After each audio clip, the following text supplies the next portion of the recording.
Hello and good morning and welcome to Football Talks, everybody. This is your paper round. We are on Liverpool United watch. We have a live update right now going on as to what is happening weather-wise, whether the game is going to be on. So, first of all, if you are planning on going to the game today, or if you're planning on watching it, or planning your day at all, we'll keep you updated if any news breaks while we are actually live. We're talking over all other Premier League news as well, particular Trent Alexander-Arnold and Liverpool's desperate attempt to try and keep the fullback at the football club. Now, we know, and we have reported on this before, about Real Madrid's bid around about 15 million to take him in January. Liverpool will not sell him in January. Liverpool have now offered him a mega deal. We're going to talk about that. We're going to talk about Liverpool walking the title again because Arsenal last night failed. Without Saka, are Arsenal the same team? Are they just having too many draws? Is it done? And what's happening with Chelsea?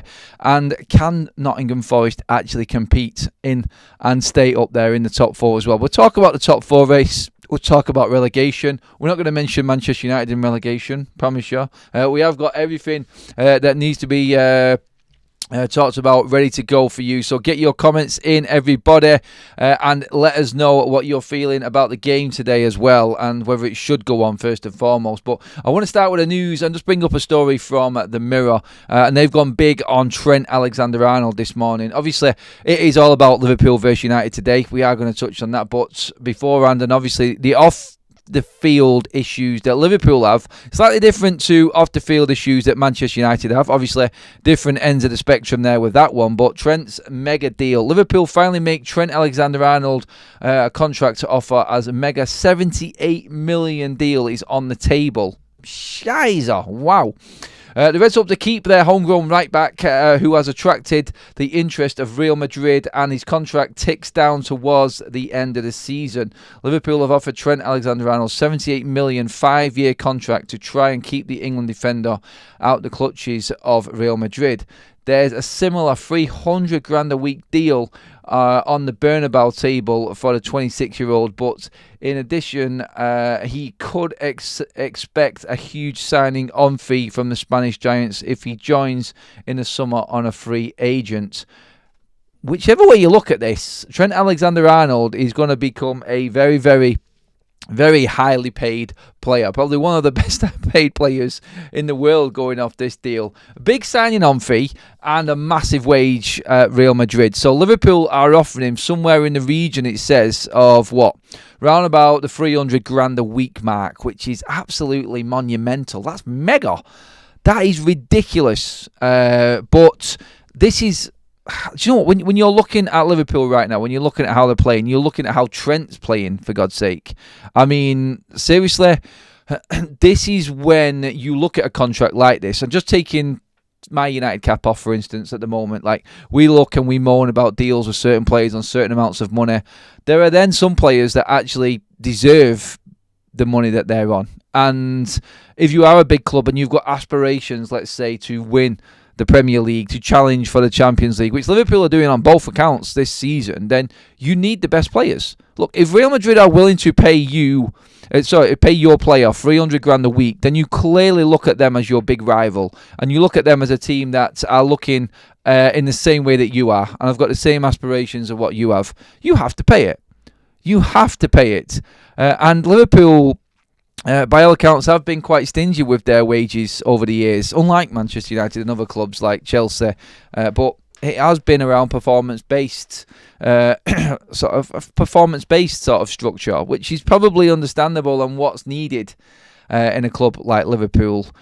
I mean, it just, for me, it's a no-brainer. It was the same with Mo Salah. Like, why are you not offering that guy another contract, even if it's just a 2 or 3 year? Look, Trent, at the age he is, he deserves a bigger contract, obviously, and Liverpool need to make sure that he feels like he's secure for the next few years heading into his 30s. That this is a big decision. Like, are you a small club with a big history, or are you going to compete with Real Madrid? At least Liverpool can actually say, if this is true, that they have offered Trent Alexander-Arnold a contract right now, and their homegrown player has turned down nearly $300,000 a week. What more can Liverpool do? I think is what we can say from there. And it pains me to say this. It pains me to talk about Liverpool in this way, obviously. But this is the right thing for Liverpool to do. I feel like this is where Liverpool need to be in terms of the negotiation table with Trent Alexander-Arnold right now. We'll see what happens with, obviously, Mo Salah and with Virgil van Dijk as well, who are also in serious contract situations right now, as we've said many a times on this channel. But Trent, being the youngest of the 3 players on the contract situation, already looking like he's moving to Real Madrid. I feel like Liverpool have probably just done this half knowing, and this is just my opinion, and I do our Liverpool's in the chat. Please do let me know. Liverpool fans in the chat, let me know. I feel like Liverpool feel like they've lost him still, but are definitely... I think they've done everything they possibly can, personally. And right now, I think they've given this offer to Trent Alexander-Arnold, still knowing that he's probably not going to accept it. Does that sound about right? Does that sound fair? I believe that Liverpool want to keep Trent Alexander-Arnold. They don't want to give him absolute boosters. They don't want to break their wage structure, of course. But when you've got a player that's performing to the level he is, you have to at least have a counter offer in. And if you've got them aspirations, like I said, of challenging, you need to be offering at least the same amount as what the opposition is. And he's your player. He's your homegrown player. He's given everything to that football club for God knows how many years right now. And you cannot moan when Real Madrid come into it. You've produced a exceptional player in that department. Yeah, you can discuss and debate his defensive qualities all you want, and that's an argument that many will have for years to come with him. But when you look at what Trent's game is, he fits perfectly for Real Madrid. And Liverpool have produced this. This is what I mean. It's like the argument like, clubs cannot complain. Look, if you leave Trent Alexander-Arnold till his last year of his contract, you can't have it both ways. You cannot say we've got an absolute talented player here and take all the plaudits for producing one of the best academy players that you've had in years, and at the same time not expect anyone to be looking at him and start moaning because you have let him run his contract down till his last bleeding year. This conversation should have been had in 2023. And he should have already renewed it. They should have just said to him, look, this is what we want to do. This is what we want. You could argue that Trent wasn't doing it as much as he was back then, but I'm pretty certain Liverpool were challenging for the title in 2023, and Trent was playing well and was probably worth this. At the age of 24 then? You should know that he's heading into the prime of his career, surely, and he's already producing the goods now.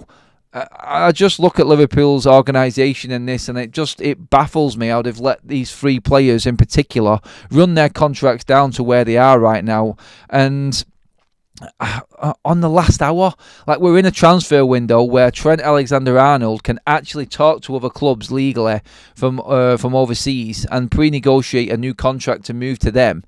And now Liverpool come up with an offer. As a player, like, right, if I'm in Trent's shoes right now, I'm looking at this, I'm going, why now? It looks desperate. Thank you. And it's about time. But, like, why? With less than 6 months left to run on a contract, and then you're making an offer. I mean, it's ridiculous. Honestly, for me, I think Liverpool get what they deserve in this. And if he does go, then I feel... And do you know what? Do you know what's even worse for Liverpool right now? I don't think Trent's going to sign his deal. I think he will win the title, and it'll just make it even easier for him to move in the summer. He's done it. He's got another title. He's left on a high. Thank you, Liverpool. And he's moving on to Real Madrid, where his game would probably suit them even more than what it does Liverpool, because let's be honest, Real Madrid are not in the market for like defensive football, are they, and structure. They are gun-ho attacking wing-backs, attacking full-backs, and the centre-backs do the ones that do most of the defending. It sounds like I'm really putting them down a bit there, and like they don't look at the defensive side of things. I mean, Carvajal's one of the best full-backs in the world, but you know what I mean. The emphasis is on attacking, and with his assist rate and his crossing and the strikers and the firepower that Real Madrid have got, I think Trent goes on to another level. I really do. And I think he'll be a superstar over there. And again, I hate saying it, but I'm just going to be totally honest. I do believe that Trent will be an even better player at Real Madrid, and that's probably the hardest bit that Liverpool fans are having to take right now. I mean, I know there's Liverpool fans in the chat, but do you feel like Trent would be better at Real Madrid? Would he be a better player? I mean, it's like Lonan in the chat there. He is a Liverpool fan. He thinks that Bradley's better anyway. He's happy for him to go. It's a shame that you've not made any money off him, though, isn't it? And I think that's what's kicking Liverpool hard right now. We're not going to get a transfer fee and be able to invest it. And this, again, goes back to the stupidity, I feel, of like losing 3 of your best and key players in that side for nothing. and having no money brought in. So you could argue Salah, how much is someone going to pay for him? You could argue Van Dijk, who is going to pay a lot for him. But still, even if you scrape together 50 million for them two players at the age they are with 1 year left on their contract last summer, you're still going to have money to bring in. And I know what's more important. You've got arguments against each case here right now because it looks like Liverpool are going to win the league. And the decision to keep Salah and Van Dijk and Trent Alexander-Arnold till the end of this summer, not knowing what's going to happen with the transfers, you would probably argue is probably worth it because you've got another title. And you join Manchester United as the most successful team in the Premier League when it comes to league titles. 20 apiece. And it looks like the right decision, but then you have to move on from there. And will you get the City type fall off because you haven't acted right in the transfer market and you haven't got other players coming in to cover your older players like City have got with Bernardo Silva, like they've got with Kevin De Bruyne, things like this. I think that's basically what Liverpool are fighting against right now. It's like, yes, this is a success, but this is why Sir Alex Ferguson was so good. And as a United fan, I know this because he would always be thinking, right, he's won and now he's moving on. This would never happen with contracts under Sir Alex Ferguson. It's why we got so many contracts. It's why we got so many titles, because we always had a plan for the next team. There was always a next team past that. And that, I feel, with Trent Alexander-Arnold right now, I think it's great, get the title, and it's easy for him to leave Liverpool because he's going to win the league. And you know what? There's half a chance he might win the Champions League. And honestly, I was thinking about this as a United fan the other day, and I think even Kaz said it to me in a conversation that we had.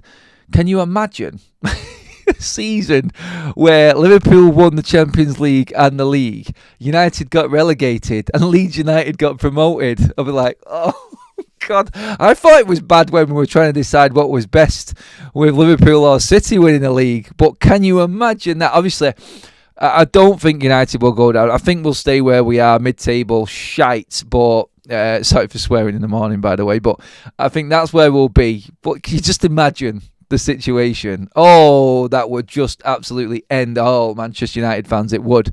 But yeah, I actually look at Trent Alexander-Arnold just to round this bit up and say, look, him right now, I feel it's an easy decision. I think Liverpool have come too late. I think Liverpool are just covering what they have to cover. I think that's it. They've done their bit. Look, we offered him this. No, you didn't. You offered it him too late. The decision's already been made. Why didn't you put your money where your mouth was 2 years ago when you really should have been negotiating this deal if you wanted to keep him, that is? Well done on winning the league, but good luck in replacing someone that important with no money coming the other way.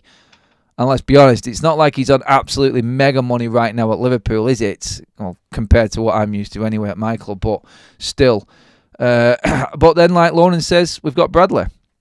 100% Adam, Fergie wouldn't have ever let this happen. Don't even think he let a player he wanted to run to the last year. No, it's true. I hope Trent stays at Liverpool. Maybe he can get a fortune for. Maybe we can get a fortune for Dalot. Look, for United side of things, if Trent stays at Liverpool and the Dalot move pushes forward for Real Madrid, and we could probably get money there. Yes, mate. What I'm saying, I cannot believe they are not just renewing. But how long has Salah got left? I'm a United fan. I want them all to go. I dream of United having players like that. Yeah, I mean Salah and Virgil van Dijk are both out of contracts, like Trent Alexander-Arnold at the end of this season. So Liverpool have got a lot of replacing to do with no money coming in. That was my main point from that. The deal sounds big and it hits the headlines, and that's why we're talking about it. 78 million. Wow, how can he turn that down? Well, because they've come in the last minute because Real Madrid have forced their hand. That's all. And if he's a homegrown player and you really wanted to keep him, you would have done this deal 2 years ago or even 18 months ago and not even be in these negotiations.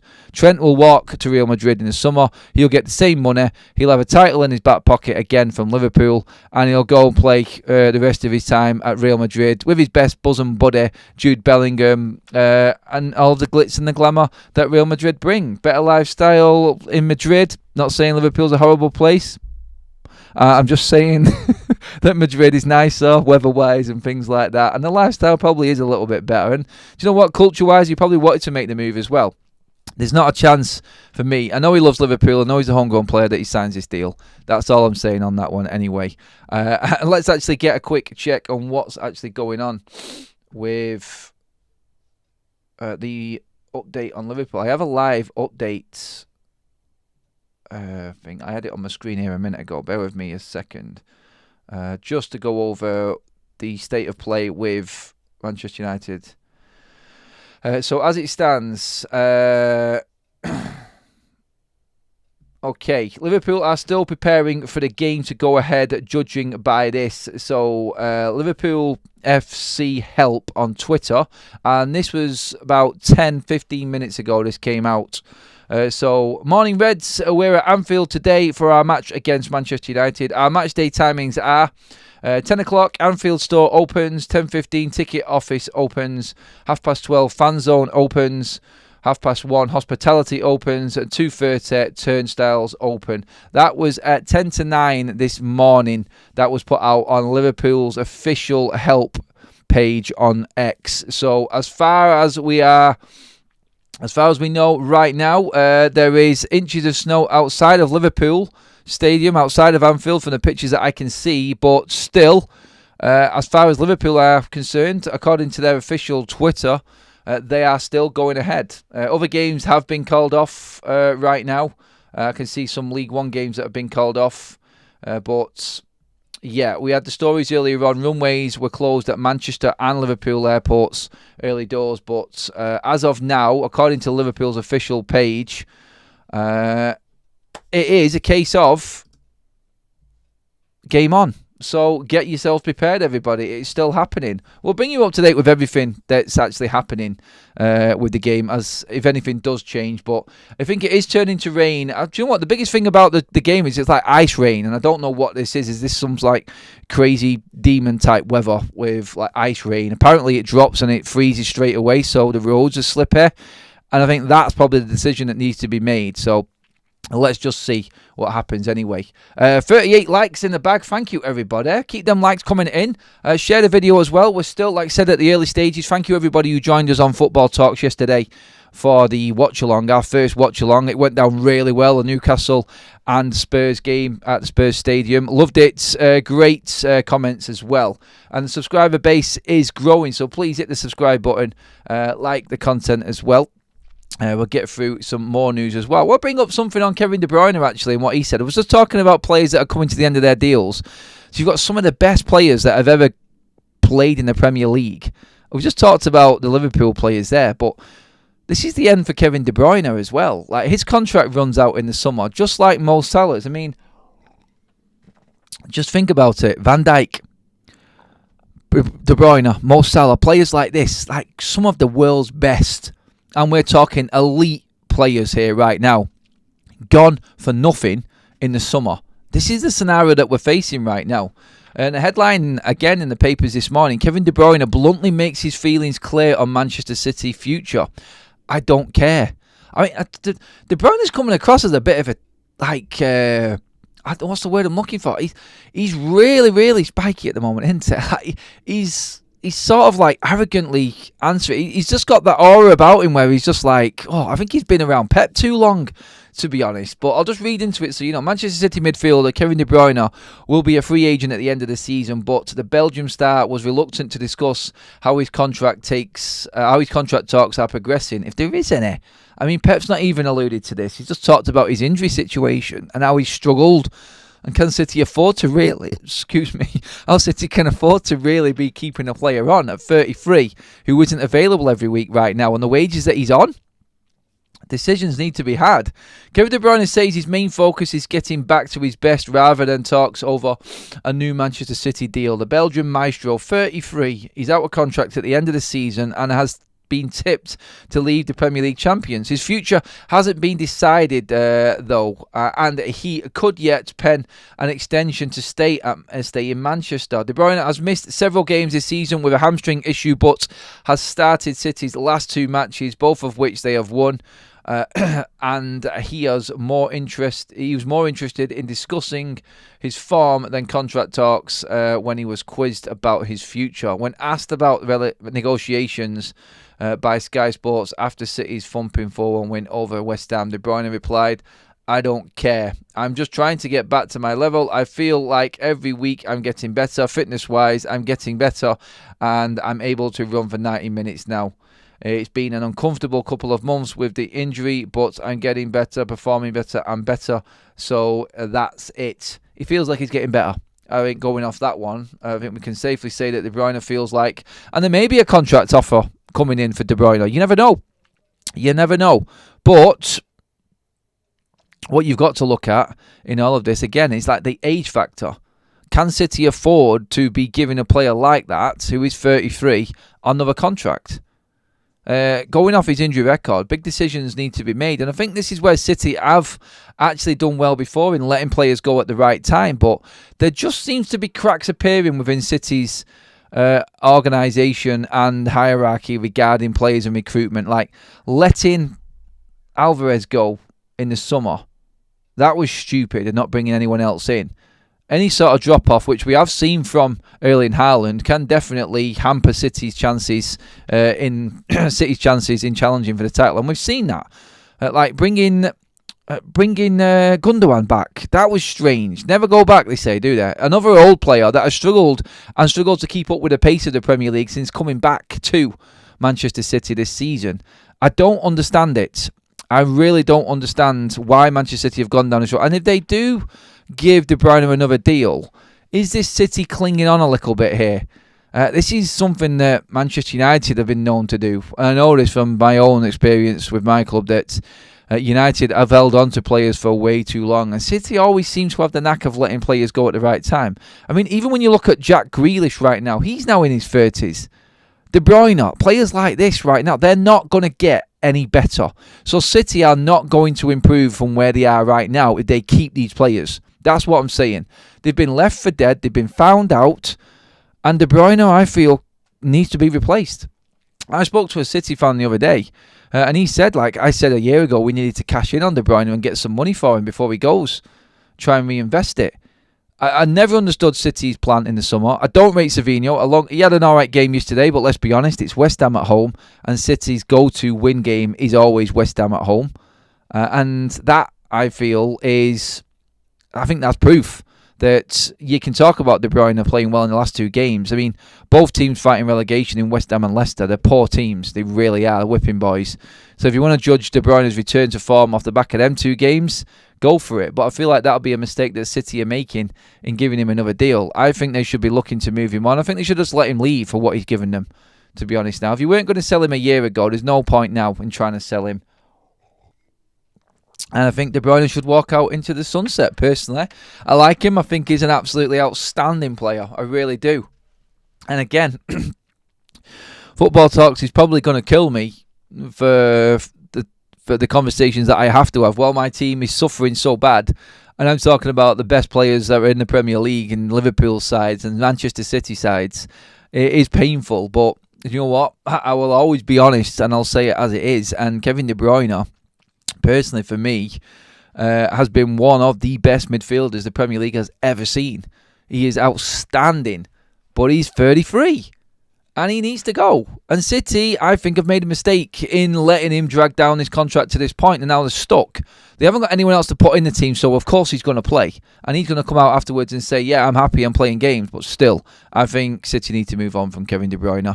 I don't know what you guys think in the chat. Was De Bruyne one of the best midfielders?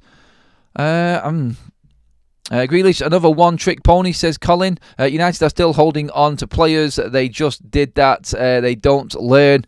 Let's see. Pep ruined Grealish. Lad was carrying Villa regular.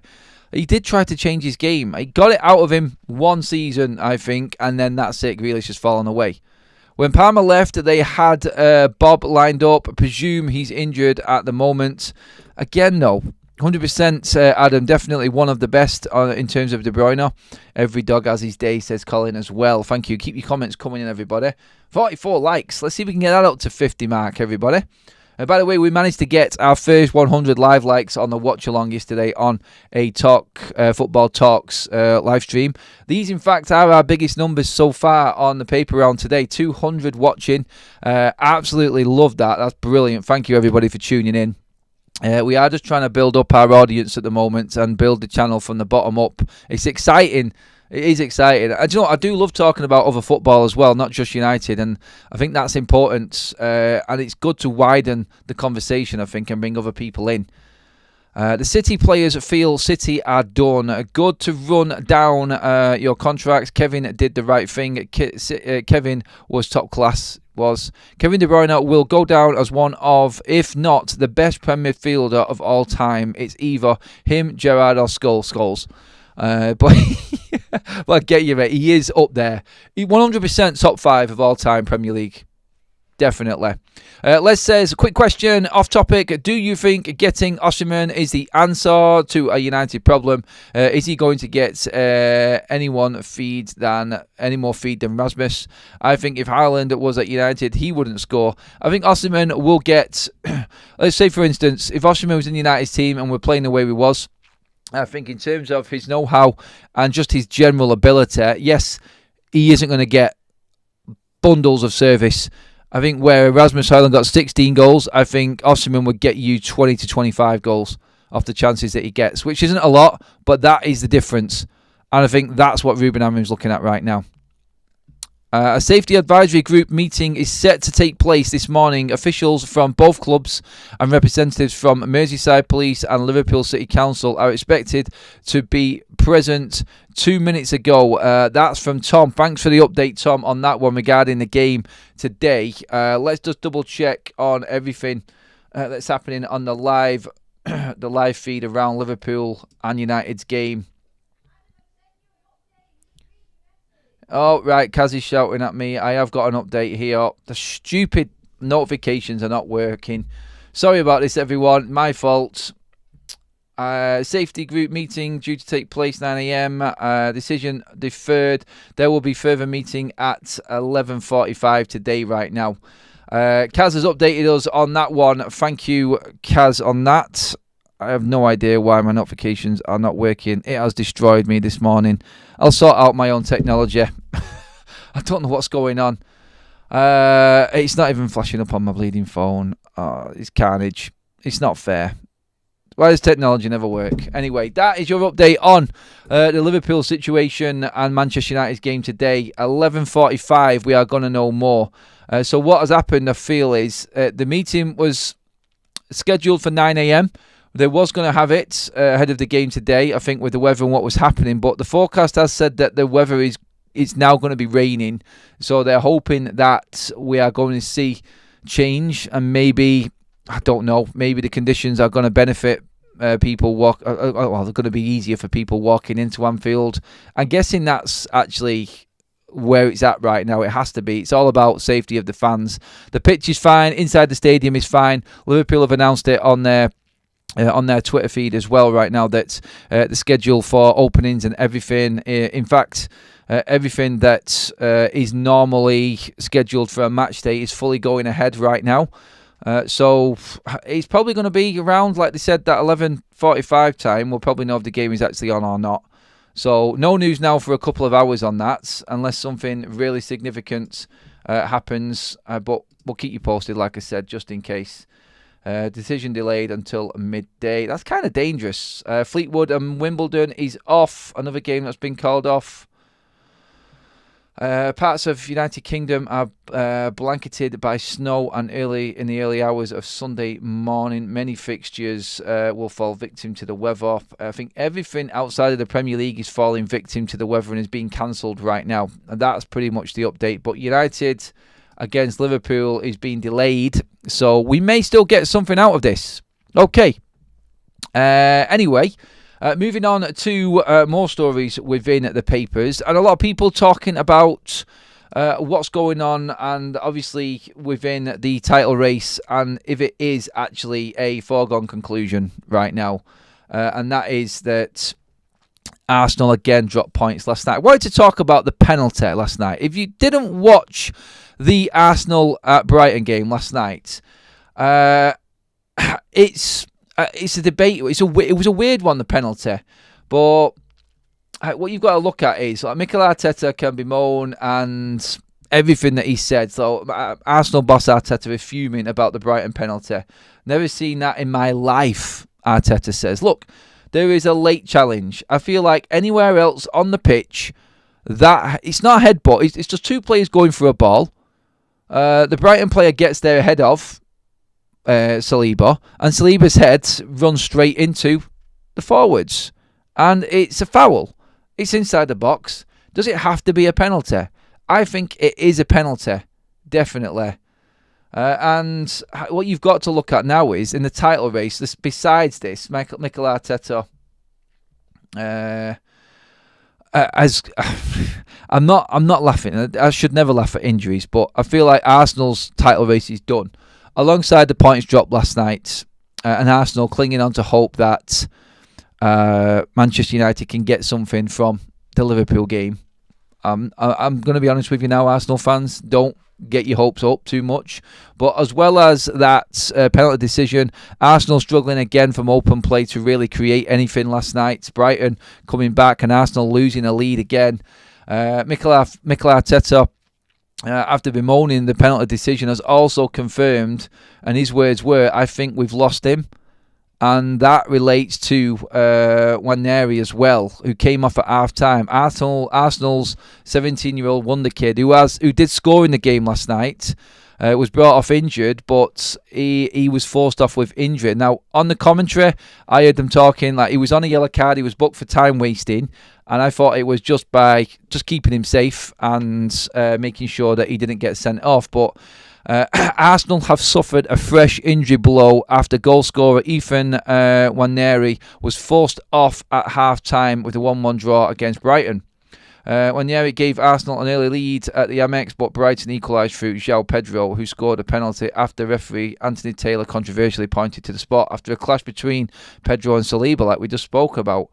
And while Arteta was not happy with the penalty decision, he was left also bemoaning Nwaneri's injury when asked for an update on the 17-year-old Arsenal's Arteta told the BBC Match of the Day, really bad news because I think we've lost him. We had to take him off at half-time with some muscular issues.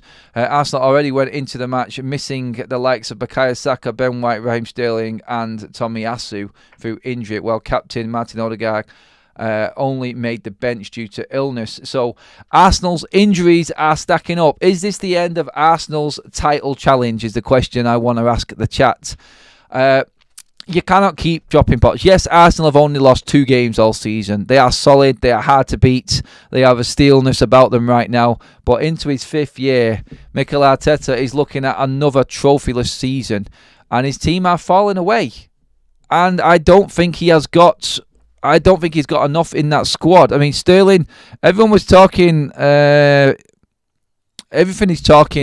about like Sterling being a good deal and a good acquisition for Arsenal and squad depth going into the new season, but I feel like this is over for him now. I feel like everything going on with Liverpool and even what they're dealing with right now, I think it's a cakewalk. I think the season's over. I think you could give the trophy to Liverpool now. No one. I mean, we talk about Chelsea, like 4 games without a win. They've fallen away completely. Arsenal dropped points.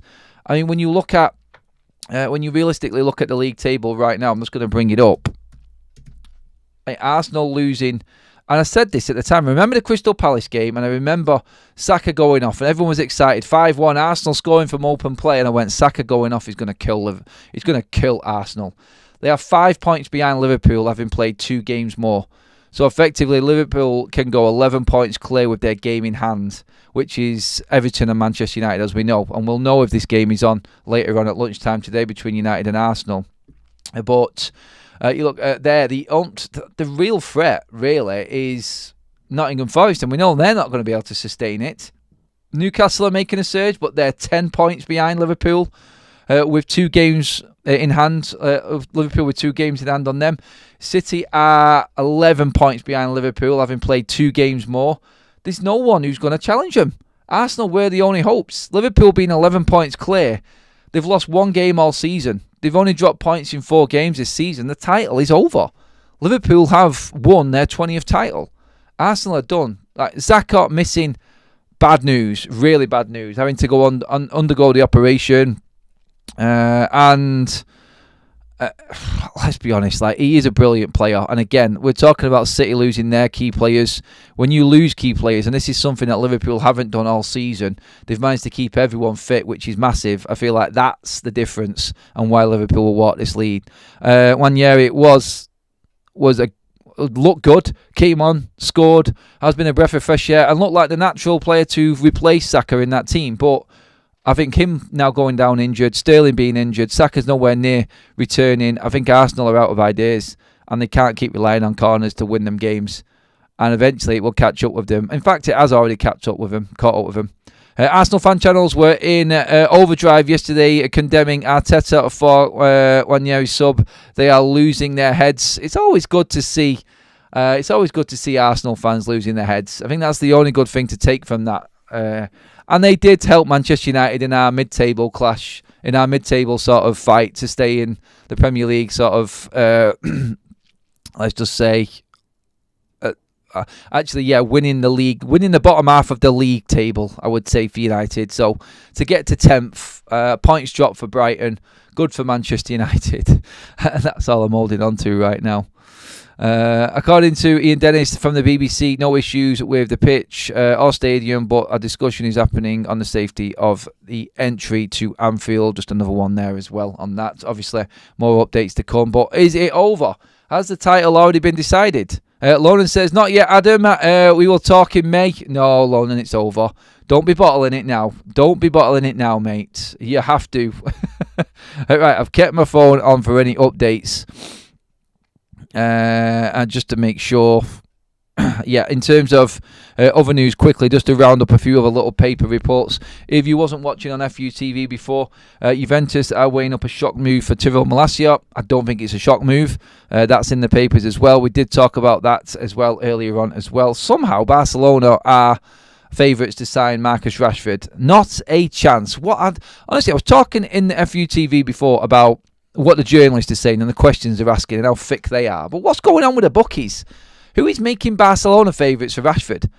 Honestly, to sign him, maybe permanently sign him. Let me just read that again. Barcelona have emerged as the bookmakers' favourites to sign Marcus Rashford, sign Manchester United outcast Marcus Rashford.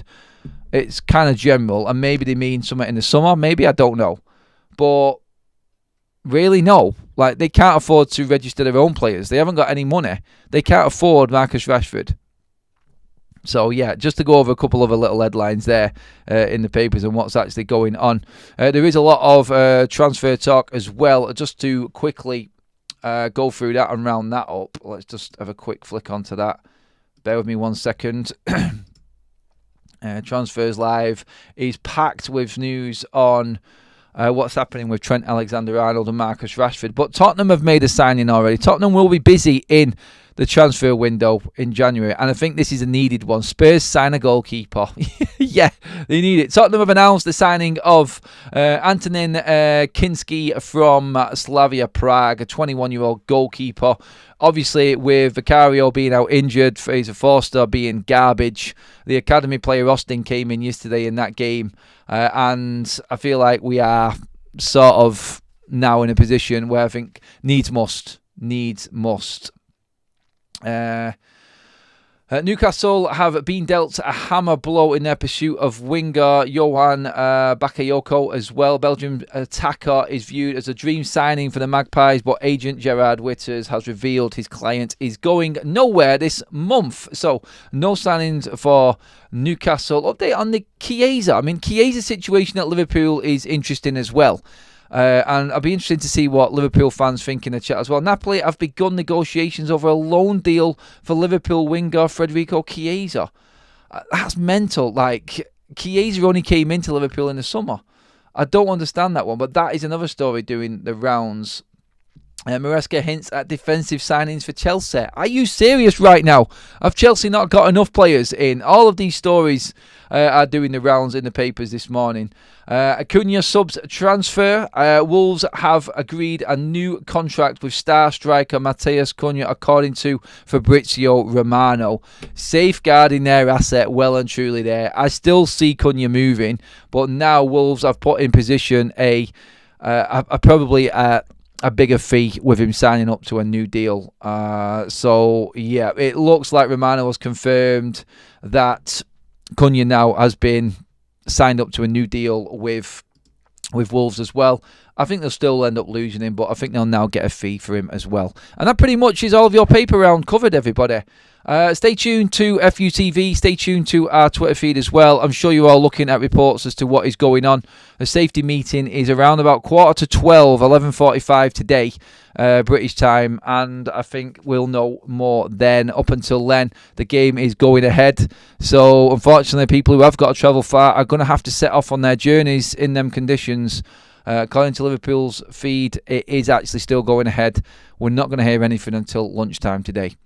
Thank you, everybody, for tuning in. Absolutely brilliant show. Our best numbers so far on a live show, on a live stream on Football Talks. Love that, everybody. Thank you so much for all your support. Make sure you do like the video on the way out. Make sure you have subscribed to Football Talks, and I'll see you in the next video, everyone. Thanks, everyone. Stay safe.